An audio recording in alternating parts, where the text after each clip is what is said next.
Welcome to this explainer. Let's just think back for a second to, say, the last week of January. If you're like most of us, that's right around the time those massive, fiery New Year's resolutions kind of just quietly fizzle out, right? We've all been there. That profound frustration of genuinely wanting to change, but feeling totally stuck in the mud. So today we're unpacking something incredibly impactful from our source text, the invisible programming of your mind. We're going to break down exactly how you can rewrite those deeply ingrained daily cycles that keep you anchored in place. And as you'll see, we'll explore why the true mechanics of transformation have literally been hiding in plain sight the whole time. You know, the harsh reality is that our biggest, most exhausting fight, it isn't with the economy or our bosses or the outside world at all. Nope, it's happening entirely inside our own minds. I mean, think about it. How many times have you promised yourself you'll hit the gym after work, but the second you walk through your front door, you just collapse onto the couch instead? We all do it. But here's the thing. Every single habit you repeat, every rationalization you just accept, and every tiny little promise you break to yourself, it slowly cements itself right into your identity. Do it enough times, and your brain just stops asking questions. It just blindly obeys the pattern. So we really have to ask ourselves the million-dollar question here. Why on earth do we stay trapped? Why, despite genuinely wanting success and discipline in this amazing, thriving life, do we constantly reinforce the exact same behaviors that keep us completely stagnant? It is a maddening paradox, isn't it? We desperately want a better, healthier life, but somehow our evenings always end up built around the cozy comfort of doom scrolling, falling down random video game rabbit holes, or, binge-watching shows we've literally already seen 3 times. Well, the core of that paradox actually comes down to a pretty harsh biological reality. Sure, we deeply desire success and growth, but our default operating system, it's fundamentally programmed for comfort. From an evolutionary standpoint, our brains are just these brilliant survival machines, completely designed to conserve energy at all costs. So anything new, difficult, or disciplined immediately registers to our caveman biology as this huge, unnecessary expenditure of precious energy. We crave a better life, absolutely, but our biology just obeys the familiar, comfortable patterns we've trained it to follow. Basically, your life is naturally going to drift in the exact direction of your strongest, most energy-efficient mental programming. Now, when we finally decide to bridge that massive gap between comfort and success, we almost always reach for the exact wrong tool. We grab for motivation. We totally misdiagnose the cure by waiting to actually feel motivated before we take action. But here's the secret. Motivation is really nothing more than a temporary spike in dopamine. It's just a fleeting neurochemical reaction, not a solid foundational strategy. A lot of people think transformation absolutely has to begin with motivation, but relying on a feeling is basically guaranteeing failure in the long run. Why? Because our brain chemistry is literally designed to fluctuate constantly. You just can't bank on it. So real transformation only actually happens when you stop relying on those temporary emotional spikes and start taking deliberate control of the underlying systems running your life. Think of motivation kind of like a helium balloon, right? It's super fun, it lifts you up, but the absolute second you let go, it just drifts away. A system, on the other hand, is like gripping a steering wheel. It is deliberate, it's grounded, and it works completely regardless of the weather outside. Every single thought you repeat becomes an instruction manual for that system. And every action you just tolerate, well, that becomes your brand new normal.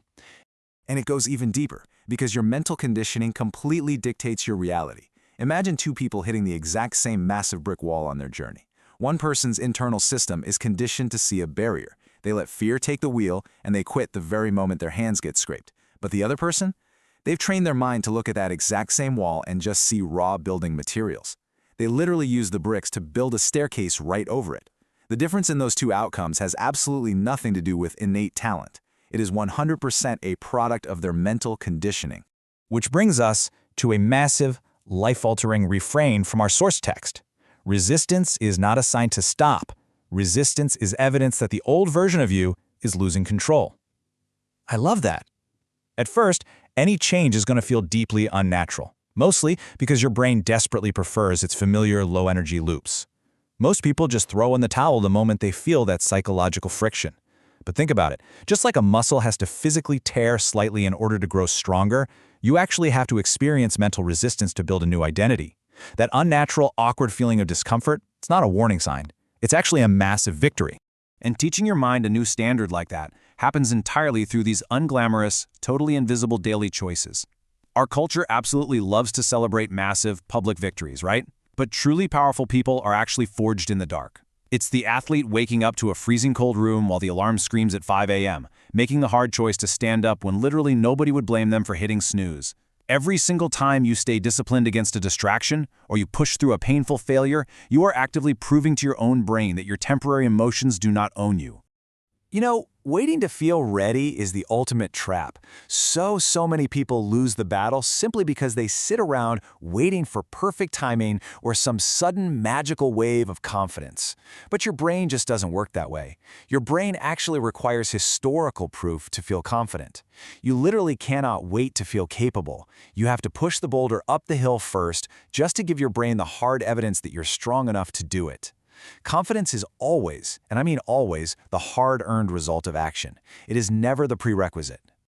This really highlights the crucial difference between what we chase and who we actually are. We completely obsess over setting goals, right? But external goals, they only inspire us for a moment. To create lasting change, you really have to shift your identity. Think of the classic example of someone trying to quit smoking. Saying, "I'm trying to quit," is chasing a goal. It leaves a backdoor wide open for failure. But saying, "I am not a smoker," boom, that is a complete identity shift. Once you build the internal identity of a disciplined, relentless person, your daily standards will just naturally rise to protect that identity. Now, to build and maintain that brand new identity, you absolutely must ruthlessly protect your focus. We severely underestimate just how much our environment actively shapes our thinking. I mean, every single day, multi-billion-dollar tech companies are deploying literal armies of engineers with one single goal: to hijack your dopamine receptors and steal your attention through endless feeds and notifications. If you do not consciously and honestly aggressively protect your mind from this constant barrage of digital noise and comparison, well, the modern world is going to happily step in and program your mind for you. Because the reality is, you simply cannot build an extraordinary life with a fractured, distracted mind. Mentally strong people are fiercely protective of their focus because they deeply understand the cascading chain reaction of human behavior. It goes like this. A single distracted thought very quickly breeds an anxious emotion. That emotion then dictates a sluggish, totally unproductive action. And those repeated actions, they eventually seal your destiny. Energy flows exactly where attention goes. So you've got to train your focus on growth and purpose, rather than just letting it bleed out into trivial little distractions. And as you relentlessly train that focus, something pretty incredible happens. Something the outside world almost always incorrectly labels as luck. But it's actually alignment. Biologically, we have this amazing filter in our brains called the reticular activating system. When you finally shift your identity and your focus, you don't magically get luckier. Instead, your brain's filter just finally starts noticing all the ideas, connections, and resources that were always sitting right there in front of you, but were completely invisible to the old distracted version of you. Your reality literally starts responding to your new programming. But look, we have to be brutally honest about the timeline here. The single greatest mistake we make is expecting massive, sweeping change from just a temporary burst of effort. Come on, we've all had that random 2 a.m. burst of motivation where we plan to completely reinvent our entire lives by Tuesday, right? But real transformation isn't some dramatic movie montage. It is built slowly, and it's built quietly. One single day of incredible discipline isn't going to permanently change your life. It's all about the boring, highly unglamorous process of laying down one perfect brick a day, compounding over months and years. Which brings us to the ultimate catalyst for all of this: consistency. Consistency is arguably one of the most powerful forces in the universe. Why? Because of neuroplasticity. It literally physically wires brand new neural pathways right into your brain. But even more importantly, consistency is you negotiating with yourself and proving that your word is ironclad. The people who ultimately win in life are rarely the most naturally talented or gifted. Actually, scratch that. They almost never are. They are simply the ones who kept the promises they made to themselves and just refused to quit long enough for those consistent efforts to compound. And when you truly apply that level of consistency, success eventually stops being this thing you have to frantically chase down. It transforms into a totally natural reflection of who you are. You finally get to leave behind that heavy, dragging exhaustion of living on autopilot, where you're constantly fighting your own impulses every single morning. Instead, you step into this amazing state of clarity. You become awakened and conscious. You recognize that every single choice is just a vote for the person you wish to become, and suddenly, discipline actually feels entirely organic. So as we wrap up this explainer, I want to leave you with one final, absolutely vital question. Will your mind control you, or will you step up and take control of your mind? Because your future isn't being created in one massive, dramatic, cinematic moment. It is being quietly forged in the totally mundane decisions you are making today. The time is going to pass anyway. Exactly 1 year from today, you will either be staring up at the exact same frustrating obstacles, or you will be standing at the summit looking down at them. The choice is entirely yours. So, which is it going to be?